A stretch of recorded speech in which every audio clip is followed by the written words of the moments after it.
वेदा और अर्जुन एक lucky couple है। लकी इसलिए क्योंकि उन दोनों के माता पिता उनकी लव मैरिज करवाने के लिए मान गए थे। पिछले 3 महीने से चैटिंग और डेटिंग करने के बाद फाइनली वेदा और अर्जुन ने शादी करने का फैसला कर लिया। उसी सिलसिले में अर्जुन अपने माता पिता के साथ वेदा का हाथ मांगने उसके घर आया। घर पर दोनों के माता पिता अपनी अपनी पढ़ाई करने में लगे हुए थे, तो वही दूसरी तरफ अर्जुन वेदा को देखकर शर्माने में, वेदा भी चाय नाश्ता लगाने की अपनी फॉर्मेलिटी पूरी करने में लगी हुई थी। तभी एंट्री होती है वेदा की दादी की। दादी ने आते ही सामने पड़े समोसे को उठाया और उसे चखते ही मुंह बना लिया। समोसे के उस बकवास टेस्ट के पीछे का जब दादी ने कारण पूछा तो वेदा ने बताया कि उसने समोसे में आलू की जगह शकरकंद भरा था, क्योंकि शकरकंद बहुत ही हेल्दी होता है। दादी ने कहा कि जो चीज खाने में ही अच्छी ना लगे वो भला सेहत के लिए कैसे अच्छी हो सकती है। खैर, सभी लोग शादी के बारे में चर्चा कर रहे थे। तभी दादी ने वेदा और अर्जुन से पूछा कि क्या उन दोनों ने आपस में वो सब कर लिया है। दादी के इस सवाल को सुनकर वहां मौजूद सभी लोगों ने शर्म के मारे चुप्पी साध ली। दादी ने आगे कहा कि जब हम एक 2 व्हीलर भी लेने जाते हैं तब सबसे पहले उसका टेस्ट ड्राइव जरूर लेते हैं। यहाँ तो बात वेदा के आने वाले भविष्य की थी, तो क्या उसका इतना भी हक नहीं बनता कि वो एक बार ये चेक कर ले कि अर्जुन के साथ वो कॉम्पेटिबल हो भी पाएगी या नहीं। अब यहाँ इनडायरेक्टली ही सही, पर दादी ने इस बात को छेड़कर अर्जुन की मर्दानगी पर सवाल उठाया था, जिससे अर्जुन के माता पिता थोड़े ऑफेंड हो गए। हालांकि अर्जुन पुराने ख्यालात वाला आदमी नहीं था। उसने दादी की बात को काफी लाइटली लिया और वेदा के साथ बाहर बेलकनी में जाकर खूब हंसने लगा। रात में जब दादी सोने की नकली एक्टिंग कर रही थी तब वेदा उनसे मिलने उनके पास आई। दरअसल दादी के दवाई खाने का समय हो गया था। वेदा ने दवाई निकालने के लिए जब ड्रॉअर खोला तो उसमें उसे एंजॉय ब्रांड का एक बैलून का पैकेट मिला। दादी ने बताया कि वेदा के दादा उस रात मस्ती करने के मूड में थे, इसलिए वो पैकेट लेकर आए थे। हालांकि मस्ती करने से पहले ही उन्हें दिल का दौरा पड़ गया, जिसकी वजह से वो बिना मस्ती किए ही चल बसे। पर मुझे तो ऐसा लगता है कि दादी की बकबक सुनकर ही उन्हें दौरा पड़ा होगा। Damn sure. जो भी हो, वैसे दादी की तो अरेंज मैरिज हुई थी, तो आखिर उन्हें कैसे पता चला कि वो दादाजी के साथ कंपेटेबल हो भी पाएगी या नहीं। ये बात वेदा को अंदर ही अंदर खाए जा रही थी।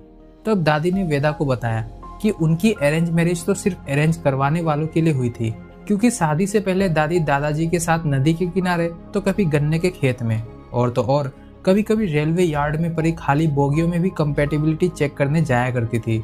अब की बात और है, आजकल तो हर जगह ओयो का चलन है। आज के जमाने में वो बात नहीं रही जो दादी के जमाने में थी। उस जमाने में एक डर था, एक रोमांच था, अपना एक अलग ही मजा था। सर पे कफन बांध के लैला मजनू एक दूसरे से मिलने आया करते थे, और आज ओयो पहुंचते ही पैंट खोलो और दनादन शुरू हो जाओ। No romance, nothing, nothing at all.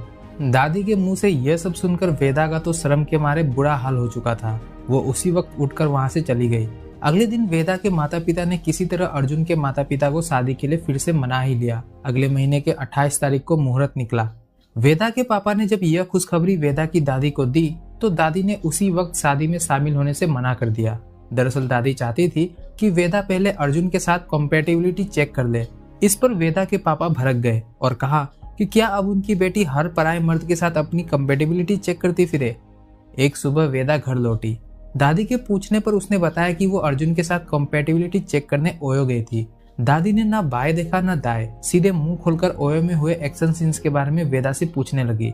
वेदा ने बताया कि वो अर्जुन के साथ बहुत खुश है, पर दादी ने और गहराई में जाते हुए एक आखिरी सवाल पूछा कि क्या ज्वालामुखी में से लावा बाहर निकला था। अरे यार, ये दादी कितनी अश्लील है। दादी के इस सवाल को सुनकर पक्का वेदा ने भी यही सोचा होगा। खैर, उसने बताया कि अर्जुन का ज्वालामुखी पहले फूट गया, जिसके बाद अर्जुन ने सरेंडर कर दिया था। भले ही वेदा को अर्जुन से वो सेटिस्फेक्शन नहीं मिली थी, पर उसके लिए अर्जुन का परफॉर्मेंस काफी था। हर बार ज्वालामुखी को फूटना ही पड़े उसके लिए ऐसा जरूरी नहीं था। हालांकि दादी ने आग में घी डालना जारी रखा और कहा कि वेदा के दादाजी सबसे पहले दादी को संतुष्ट करते थे, उसके बाद ही वो अपनी संतुष्टि के बारे में सोचते थे। अपनी अश्लील दादी के भड़काऊ भाषण को सुनकर वेदा को भी एक पल के लिए अर्जुन के छोटे चेतन पर डाउट होने लगा। उसी डाउट को क्लियर करने के लिए वो अगले दिन अर्जुन के साथ ताज होटल के कमरा नंबर 420 में गई। अर्जुन के ताबड़तोड़ परफॉर्मेंस से वेदा का डाउट पूरी तरह से क्लियर हो गया। वही खुशखबरी देने वेदा अर्जुन को साथ लिए अपनी दादी के पास आई और उन्हें सारी मनोहर कहानी विस्तार से सुनाने लगी। दादी को भी वेदा और अर्जुन की कहानी सुनने में मजा आ रहा था। मैं तो यही सोच रहा हूँ कि दादी जब इस उम्र में ऐसी है तो अपनी जवानी के दिनों में उन्होंने कितने घर जलाए होंगे। खैर, जो भी हो, दादी ने अब इस रिश्ते के लिए हरी झंडी दिखा दी थी। देखते ही देखते वेदा और अर्जुन शादी के पवित्र बंधन में बंध जाते हैं। रात होते ही जब दोनों आगे का कार्यक्रम करने कमरे में पहुंचे तो सामने उन्हें गुलाब के फूलों से सजा दादी का बेड दिखा। दरअसल दादी चाहती थी कि वेदा और अर्जुन अपना हनीमून उनके बेड पर ही मनाए। उन्होंने खुद ही अपने हाथों से उस बेड और कमरे को सजाया भी था। इस मामले में तो दादी प्रो निकली। वाह दादी वाह। खैर मुझे क्या, हमने इस सीरीज के ऊपर 2 और वीडियोस बनाए हैं, उन्हें भी एक बार जरूर से चेक कीजिएगा।